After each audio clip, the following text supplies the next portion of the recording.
Luz no caminho, paz no coração de todos vocês que prestigiam o diálogo espírita. Veja os destaques do nosso programa de hoje. As relações entre os seres humanos e os animais. Esse é o tema do quadro Nós e o Mundo. Na sequência, o Espiritismo responde. E responde se o termo umbral, adotado pelos espíritas, utilizado inicialmente nas obras do espírito André Luiz, na psicografia do Francisco Cândido Xavier, se equivale ao inferno de outras religiões. Completa o nosso programa Fonte Allan Kardec e presença literária com o livro O Homem de Bem, do Richard Simonetti. Fique conosco.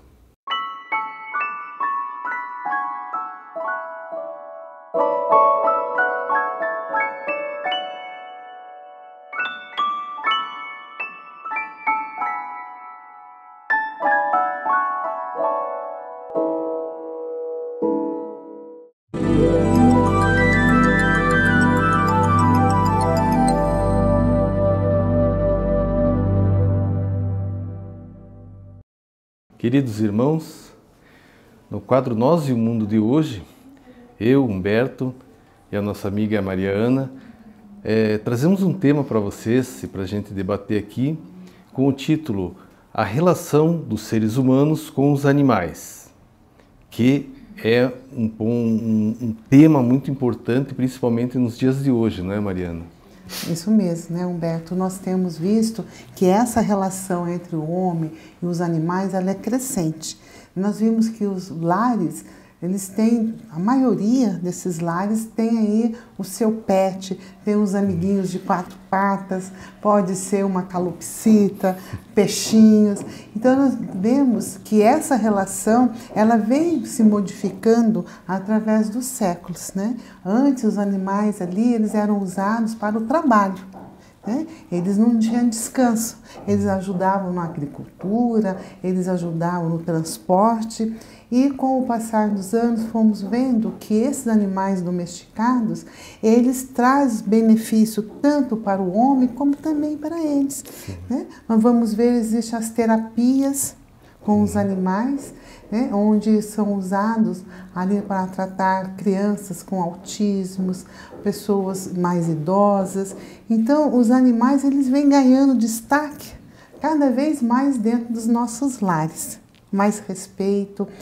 E também aí nós vamos chegar, né, Humberto, numa questão assim negativa, que muitos tentam humanizar esses animais. Que é o exagero, né? Que é Isso mesmo, o excesso, né? Daí, né, Mariana? O excesso de querer que os animais se comportem como seres humanos, esquecendo da essência deles, o respeito por eles como animais. Exatamente, até porque, Mariana, veja bem, os animais pensam, porque tudo que vive pensa, mesmo uma planta. É claro que não é o mesmo pensamento que o nosso, bem, vamos esclarecer isso, é o pensamento daquele espírito que ainda tem um princípio espiritual, ele está em desenvolvimento. Na natureza, criada por Deus, tudo evolui o tempo todo.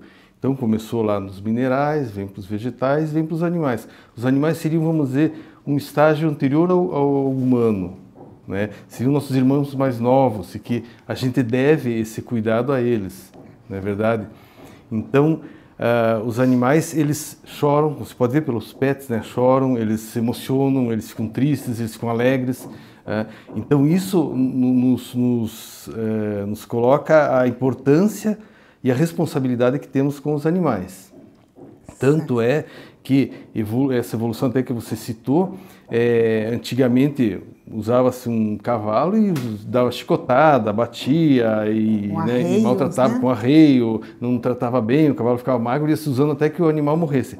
Hoje existem leis, né? Hoje não é aceitável mais você maltratar um animal e ainda explorar ele economicamente, né? Então, quer dizer, é um sinal de que a humanidade evoluiu a ponto de criar leis, de criar regras e proteção aos animais, como existem muitos órgãos hoje em dia, e a percepção da importância desses nossos irmãos, seres que estão na fase evolutiva, né? Eu gostaria também de colocar uma coisa que eu acho importante a gente visualizar de uma maneira mais ampla, né? Nós estamos falando em animais. Vamos imaginar a barata, né? Que causa um monte de emoções, né? Nas pessoas quando a gente vê, né? Aquele bichinho, aquele animalzinho. Terrível. Também é uma criatura de Deus, né? Também tem um princípio espiritual, né? Então, a gente pensando num contexto geral dos animais, nós somos responsáveis e temos a obrigação de dar proteção, equilíbrio e cuidado com todos os animais, inclusive com a baratinha, não é verdade? Com certeza, mesmo ali morrendo de medo, né? Porque quem não tem medo da barata, né? É verdade. Do ratinho, mas nós temos sim que ter o respeito por tudo que está na natureza, porque tudo é criação de Deus, tudo tem vida, tudo é harmonia. Nós podemos, assim, olhá-los com carinho, sim, devemos, mas eu acho que com a nossa evolução moral, eu acho que o homem tende a cada vez mais melhorar essas leis, né, e vai diminuindo essa violência, né, esses maus tratos que nós assistimos com os nossos animais, independente se são os pets, né, são os de 4 patas ou se são os que voam. Os insetos, então, porque a ciência hoje tem essa viabilidade, nós já temos o conhecimento intelectual de equilibrar na natureza os insetos, as bactérias, os vírus, todos são criaturas de Deus e todos fazem parte do encadeamento da natureza. É isso que a gente tem que perceber, todos são importantes. Todos e são. Nós, com o nosso intelecto, temos a obrigação de ter o cuidado e de manter o equilíbrio e a harmonia na natureza. Na natureza e também, né, na questões das pesquisas científicas também, né? Nós vemos assim o sofrimento. Essa semana até estava lendo que tem um prato francês que até foi proibido devido ao sofrimento que o animal, que é o ganso, passa para poder fazer esse prato, que dizem que é gostoso. Mas vejam, né, nós estamos devagar, nós estamos percebendo que os animais, eles são nossos irmãos, né? E eles merecem todo o respeito, toda a consideração, porque, como você trouxe, né, Humberto, tudo é harmônico no universo. E todos nós somos irmãos e estamos aqui para evoluir no amor, na esperança, na caridade. Muito bem, Mariana. O caminho é bem esse que a gente tem que seguir o raciocínio. E eu faço votos, acredito, e acho que tem muitos organismos e pessoas que se movimentam hoje em prol dos animais. Isso é bom a gente perceber, é bom a gente frisar que já acontece na nossa humanidade, através do intelecto, do desenvolvimento moral, essas preocupações que são correntes, né? Não é toda a humanidade que pensa assim, nem toda a humanidade que age assim, ainda existem aqueles que são mais brutos que os próprios animais, não é verdade? Que tem muito que aprender. Mais irracionais. Então, porque os animais eles se respeitam entre si, né? Sim. Então a gente tem até o que aprender com os animais, eu penso. Mas já existem essas correntes e a gente já pode perceber, por um lado, a evolução da humanidade, que é muito bom perceber que há correntes que estão evoluindo, estão arrastando a humanidade no pensamento mais evoluído a respeito, e também de que os animais hoje são mais respeitados, né, nas suas características, na sua participação, na sua colaboração à nossa natureza, são mais respeitados e são protegidos por leis, inclusive. Isso aí é um grande passo para a humanidade, para o nosso crescimento, para a paz mundial. Né? Muito bem. E nos traz também, nos livros dos Espíritos, o Kardec, onde estão colocados os animais. Há o progresso constante na natureza, o progresso físico, o progresso moral, o progresso intelectual. A matéria dos mundos progride. Uma rocha progride. É interessante a gente pensar assim, uma ameba progride. Então, tudo na natureza é progresso. Então, a planta ela já tem um princípio inteligente que é muito sutil, mas ela sente. É curioso, a planta sente, isso já é comprovado pela ciência, ela percebe a energia da pessoa, percebe a tua emoção, né? Quem cria plantas em casa observa isso, né? E até é muito gostoso, né? Você perceber a alegria das plantas quando elas florescem. No animal, já o instinto dele já está um pouco mais evoluído. ele demonstra muito mais do que sente, né? Muito mais carinho, né? Gratidão. E diz que o animal, né, é o melhor amigo do homem. Ele é fiel. Fiel, né? Exatamente. Uma vez que esse homem tem uma relação de carinho com o animal, principalmente os pets, que hoje em dia todo mundo tem um cachorrinho, um gatinho, né? Eles são muito receptivos ao nosso sentimento, porque eles percebem o nosso sentimento, eles percebem nossa tristeza, percebem nossa alegria e demonstram também a alegria deles, a tristeza deles, ou seja, esse instinto intelectual deles já é bem avançado, né? Eles têm uma percepção, muitos deles têm uma percepção do plano espiritual, né? Isso também já é comprovado. Cavalos têm uma percepção muito forte do plano espiritual, eles têm até conseguem visualizar o plano espiritual. O gato é um animalzinho que tem muito essa percepção, o cão também. Então, nessa relação que a gente tem com o animal, a gente pode perceber que eles, apesar de serem seres que ainda são inferiores aos humanos, mas eles estão evoluindo. Estão crescendo também, estão evoluindo e vão chegar também num patamar evolutivo também superior, de acordo com o mundo, né, que eles estão ali inseridos, né, inseridos naquele mundo. E é bem interessante, Humberto, que nas terapias que são feitas com as crianças especiais, principalmente, essa relação, né, essa sintonia, ela ultrapassa a questão material. É uma sintonia espiritual, onde o animal ali, ele consegue compreender a dificuldade daquele ser humano, daquele espírito, e ali ele traz um benefício, uma calma, né? Ele suaviza, naqueles momentos ali da terapia, da convivência, né? Ele suaviza aquele sofrimento, trazendo o desenvolvimento para aquele ser. Então, os animais, eles começaram lá com aquele instinto bruto, como nós também fomos muito brutos, e vem crescendo numa ordem sempre gradativa e constante. E é curioso, o animal ele se doa sem nenhuma segunda intenção, né? Ele se doa gratuitamente aquilo que ele sente. A gente está falando especialmente dos pets, que a gente percebe mais, mas uma vaca é criada, ela se alimenta, ela se doa inteiramente na nossa cadeia alimentar para suprir a necessidade do ser humano. E é tão interessante que ela sente a nossa vibração também, né? Eu passei uma experiência esses dias que eu estava num pasto, né, numa fazenda, e a vaca veio direto de mim, ela veio, me cheirou, ficou me olhando e foi embora. Foi muito lindo. Então, é muito importante isso. É bom que a gente reflita bastante, né, Mariana? E sobre os animais, para a gente compor isso no nosso dia a dia, no nosso projeto de progresso. Jornal Comunicação Espírita. Nesta edição, na matéria de capa, a reencarnação no Brasil e no mundo. Em Palavra dos Espíritos e dos Espíritas, os fenômenos de poltergeist. Em ciência, curiosidades sobre a reencarnação. Jornal Comunicação Espírita. Assine e recomende.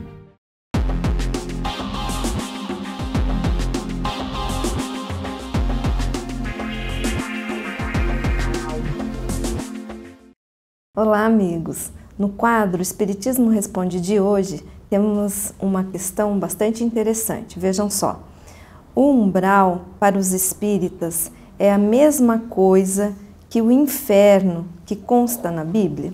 Bem, de forma bem simples e bem diretiva, a essa pergunta nós respondemos não. O inferno tem uma outra característica e ele vem dentro, né, de algumas religiões, considerado um local de sofrimento eterno, onde o espírito ficaria preso por ter cometido erros enquanto estivesse aqui na vida, como nós espíritas chamamos, né, aqui nesse momento físico, nesse plano terrestre.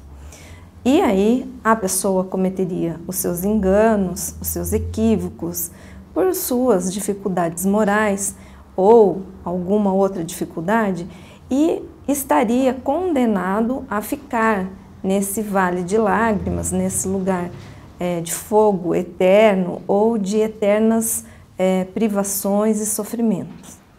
O Espiritismo não trabalha com esse conceito de inferno.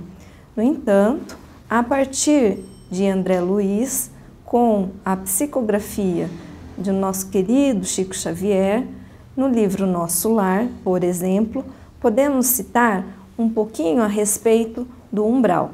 Tem um capítulo que fala somente sobre o umbral, que está no capítulo 12. Me permita ler uma parte para a gente conversar a respeito. Então, ele está conversando com o mentor, né, nessa parte do livro, e o mentor está explicando para ele. O mentor diz assim: o umbral, continuou o mentor solícito, começa na crosta terrestre e é a zona obscura de quantos no mundo não se resolveram a atravessar as portas dos deveres sagrados, a fim de cumpri-los, demorando-se no vale da indecisão ou no pântano dos erros numerosos. Quando o espírito reencarna, promete cumprir o programa de serviços do Pai. Entretanto, ao recapitular experiências no planeta, é muito difícil fazê-lo, para só procurar o que lhe satisfaça o egoísmo. Assim é que mantidos são o mesmo ódio aos adversários e a mesma paixão pelos amigos. Mas nem o ódio é justiça, nem a paixão é amor. Tudo o que excede sem aproveitamento prejudica a economia da vida. Pois bem, todas as multidões de desequilibrados permanecem nas regiões nevoentas que se seguem aos fluidos carnais. O dever cumprido é uma porta que atravessamos no infinito, rumo ao continente sagrado da união com o Senhor. É natural, portanto, que o homem, esquivo à obrigação, justa tenha essa bênção indefinidamente adiada. E ele continua mais abaixo, né? Ele vai explicando sobre o umbral e ele continua mais abaixo. O umbral funciona, portanto, como região destinada ao esgotamento de resíduos mentais, uma espécie de zona purgatorial onde se queima as prestações, o material deteriorado das ilusões que a criatura adquiriu por atacado, menosprezando o sublime ensejo de uma existência terrena. O umbral seria, então, uma fase da consciência daquele espírito que, não tendo cumprido as suas tarefas evolutivas, fica preso nessa dimensão psicológica, mental e que, logicamente, também é atraído a outros espíritos com o mesmo pensamento, com pensamentos semelhantes. Portanto, o umbral não é circunscrito e ele não é um lugar de penas eternas, como é o conceito do inferno, não é? Para outras religiões, por exemplo. Então, nada tem de semelhante. Umbral e inferno não são a mesma coisa. Uma coisa interessante é que o umbral, por exemplo, não foi citado nas obras da codificação do Espiritismo. Então, ele veio após, pelas obras psicografadas. E hoje em dia, trabalhamos muito com esse conceito, mas para entendermos o conceito psicológico. Espero ter ajudado com essa resposta. Muita paz a todos. Visite nosso canal no YouTube e confira nosso acervo de programas, debates, entrevistas, o diálogo aberto na visão espírita. Programa Diálogo Espírita, ADEPR no YouTube.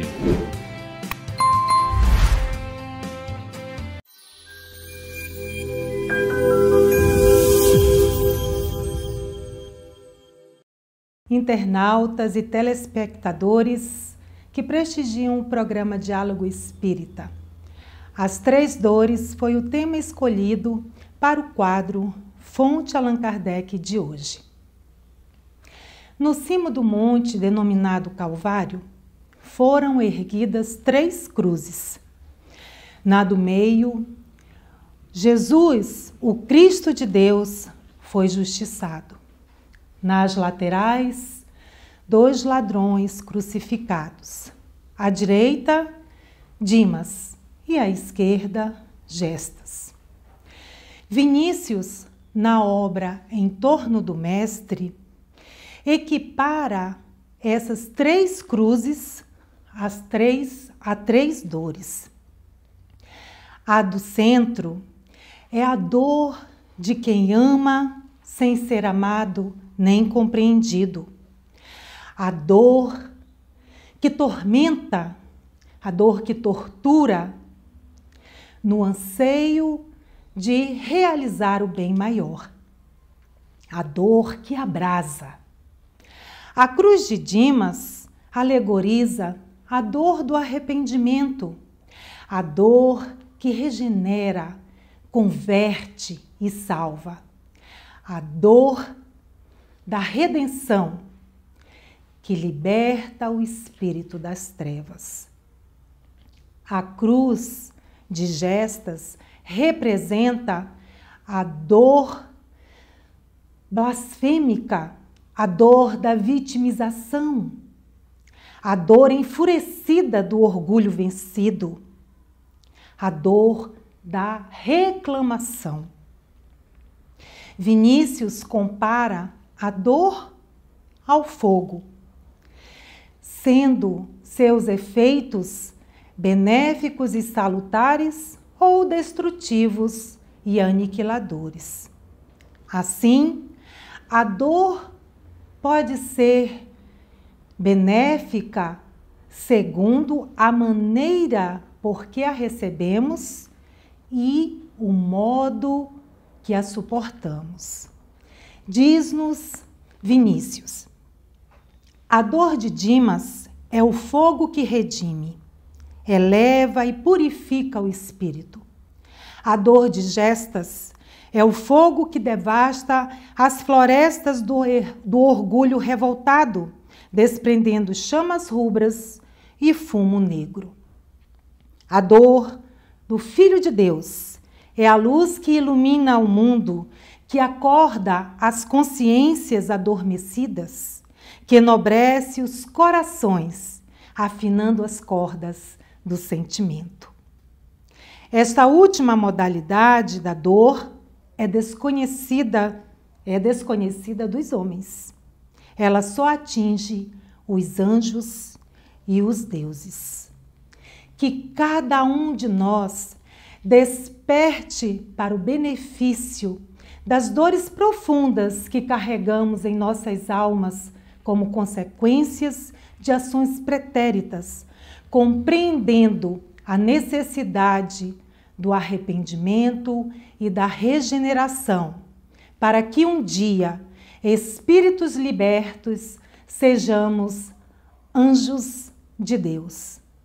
Muita paz e muita luz numa semana abundantemente abençoada a todos.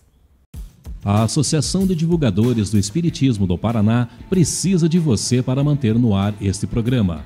Faça contato pelo e-mail adpr@adpr.org.br ou pelo WhatsApp 41 98 777 2201 e obtenha mais detalhes. Além de doações avulsas, você pode colaborar veiculando anúncios publicitários como forma de apoio cultural.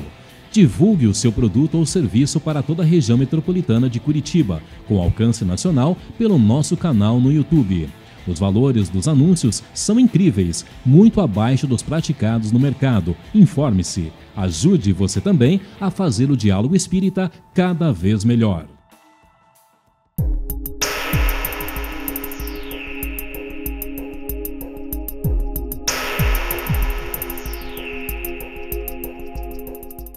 Olá, amigos!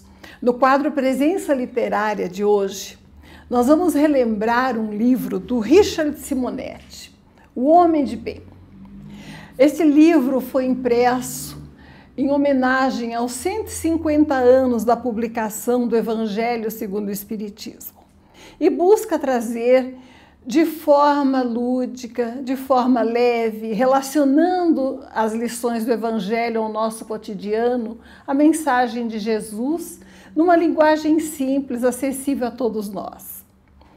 Quando Richard Simonetti expõe as suas reflexões a respeito do Evangelho de Jesus nessa obra, ele busca lembrar que atualmente, como nunca, a depressão, os conflitos psicológicos, a dificuldade de nos harmonizarmos na conduta diária com os nossos próprios ideais já aceitos teoricamente, graça. Portanto, urge juntarmos essa teoria que já aceitamos com a prática diária. Ele nos lembra que a psicologia socorre o homem através dos seus tratamentos, que a medicina estende os seus braços em nome de Deus, acolhendo e tentando orientar as criaturas através dos medicamentos por vezes necessários. Mas a ciência humana, por mais que se estenda, não considera no homem frequentemente a alma imortal, aquilo que ele realmente é, porque, limitada pelo seu objeto, ela se vê muitas vezes circunscrita à análise dos fatos mensuráveis pela humanidade. E, nesta obra, ele nos lembra que esse espírito imortal traz consigo lembranças, vivências, marcas do passado, que muitas vezes não se limitam à reencarnação atual.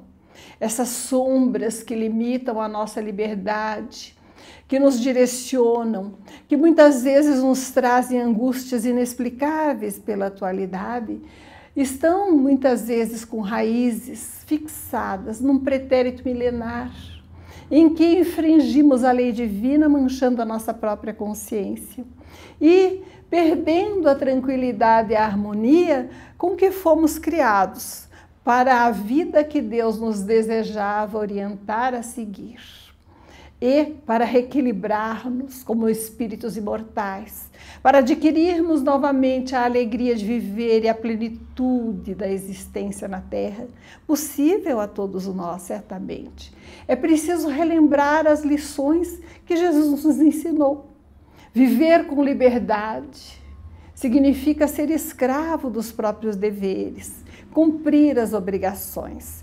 Richard nos lembra, nas lições do Evangelho que ele nos traz, muitas histórias, até da nossa literatura comum, tratando-as do viés espiritualizante. Nos lembra que, enquanto não aprendermos a sermos coerentes com as realidades espirituais, com a realidade espiritual, com as convicções espirituais já aceitas, não encontraremos na Terra oportunidade de equilíbrio total. Ele nos ensina com lições simples, pé no chão, ligadas ao nosso cotidiano, que temos que exemplificar aquilo em que acreditamos, temos que viver com coerência, temos que nos perguntar ao fim de cada dia em que ponto acertamos, em que ponto erramos e como retificar essa conduta. Ele nos lembra que muitas vezes nos queixamos, por exemplo, do aquecimento global, do desrespeito à ecologia, do desmatamento na Amazônia, mas não separamos o próprio lixo. Usamos bens e objetos que poluem, então não estamos coerentes com os ideais que defendemos. Ele nos ensina, acima de tudo, que vivermos com Jesus é trazermos na alma suas lições, mas movimentarmos os nossos braços, os nossos pés, a nossa consciência no trabalho do bem, estendendo essas lições aos nossos familiares, deixando o mundo após nós um pouquinho melhor, se for possível, do que ele estava quando chegamos. Muita paz, fiquem conosco.